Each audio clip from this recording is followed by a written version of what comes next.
ओम ब्रह्मणे नमः। ओम ब्रह्मणे नमः। ओम ब्रह्मणे नमः। अपने युवराज के बंदी बनाए जाने की चिंता में गुरुदेव ने पहली बार आज रात्रि राज्य में सभी मंत्रियों के साथ जाग कर काटी थी। जो पूरी रात माथापच्ची करते हुए किंतु परंतु में जागते ही रहे, हर किसी को वहां पर बेचैन देखा जा सकता था।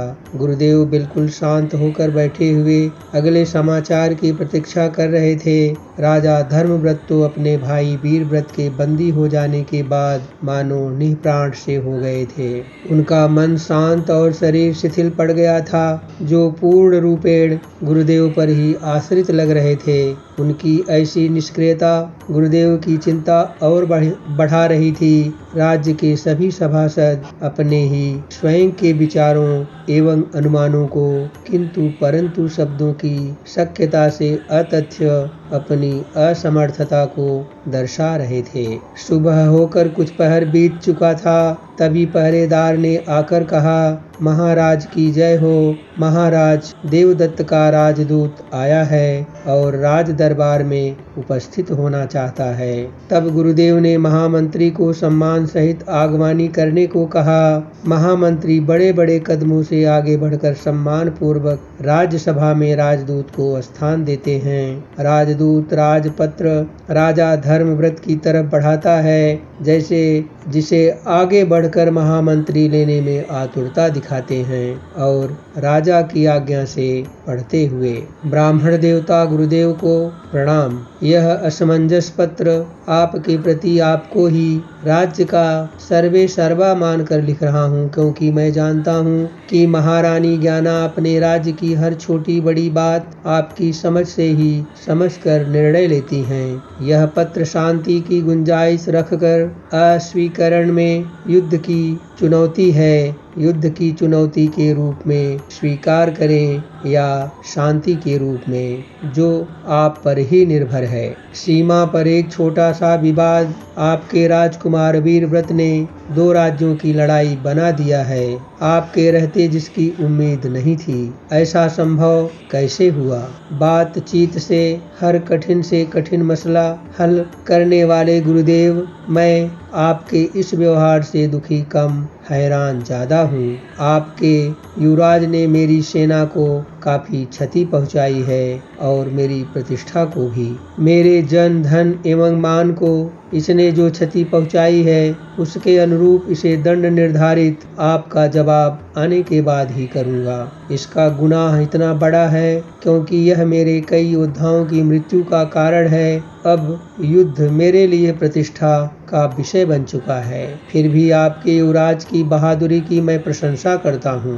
इसकी वीरता के नाते एक समाधान भी भेजता हूँ। आपका युवराज अपनी वीरता के कारण मेरी पुत्री को वर के रूप में पसंद है। यदि आप युद्ध नहीं चाहते हो तो आपके लिए केवल और केवल एक ही रास्ता है कि आप इस विवाह को निश्चित करो, अन्यथा युद्ध को निश्चित करो। दोनों आपके ही ऊपर है।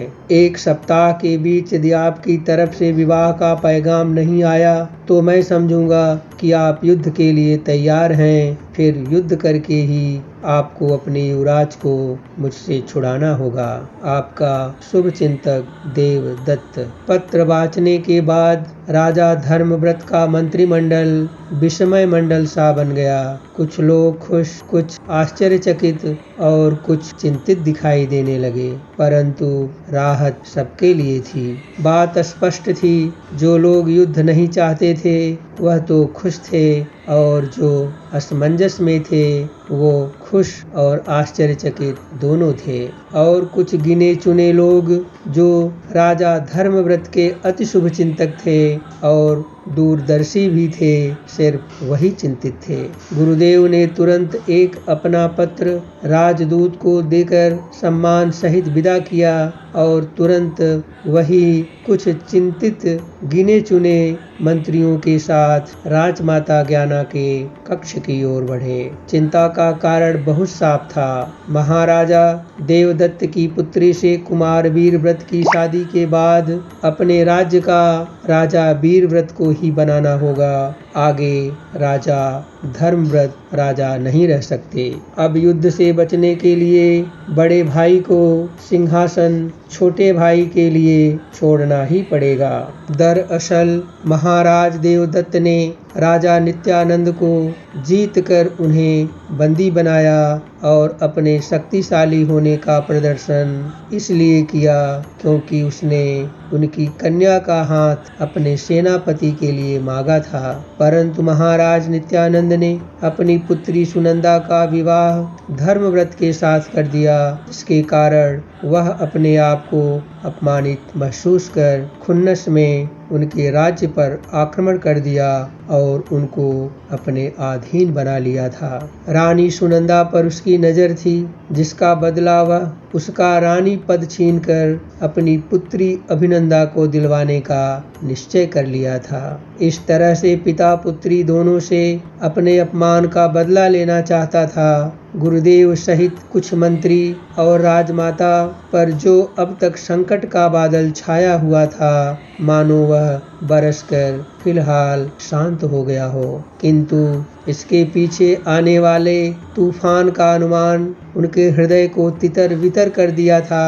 अब उनमें से किसी को भी उचित अनुचित समझ पाना बहुत मुश्किल हो रहा था। बहुत समय बीत गया, राजमाता के कक्ष से कोई बाहर नहीं आया तो राजा धर्मव्रत और रानी सुनंदा को बड़ी चिंता हुई। आखिर क्या कारण है? समाचार तो बड़ा शुभ ही मिला था। तभी राजा धर्मव्रत रानी सुनंदा के साथ राजमाता के कक्ष में प्रवेश किए और इस शुभ घड़ी में उन लोगों को चिंतित देखकर उनकी चिंता का कारण पूछा। गुरुदेव ने कहा, यह घड़ी शुभ नहीं है राजन। राजा देवदत्त की कन्या से युवराज की शादी होने के बाद इस राज्य की रानी अभिनंदा नहीं होगी और राजा वीरव्रत होगा। कुछ ही वर्षों के बाद देवदत्त इस राज्य का पितामह बन जाएगा।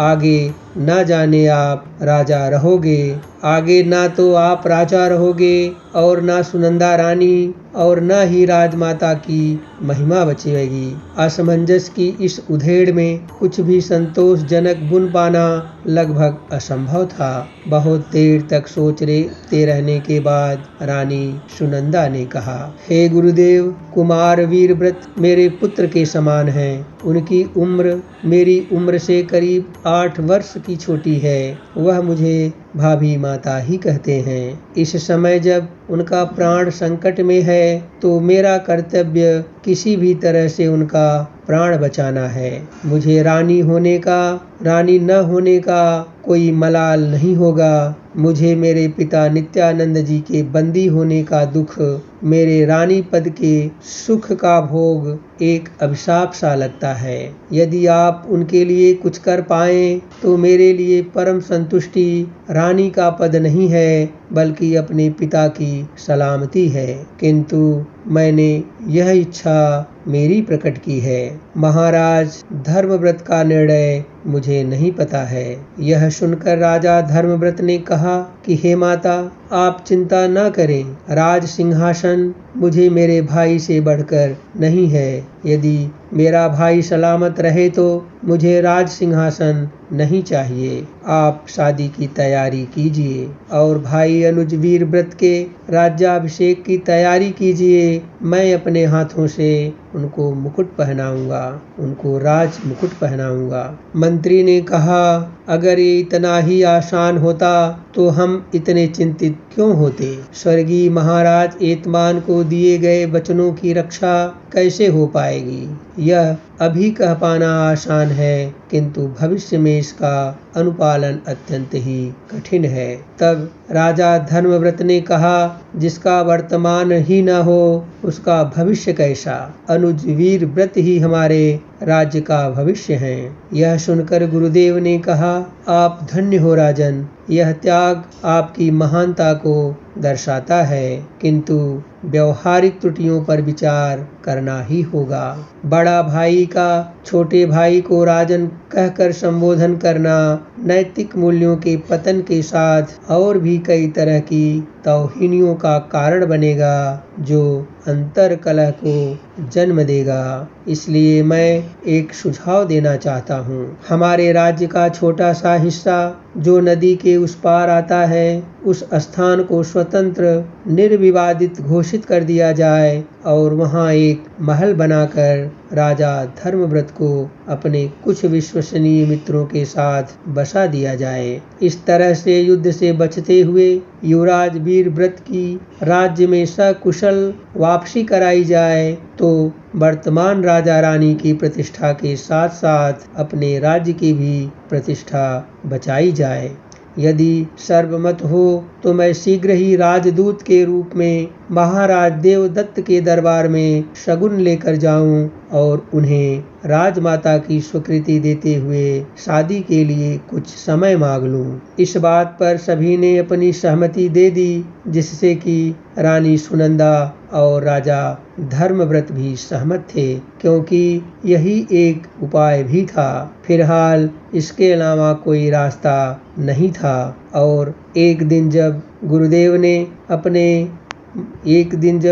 ने महाराज देवदत्त के राज्य की ओर प्रस्थान किया तो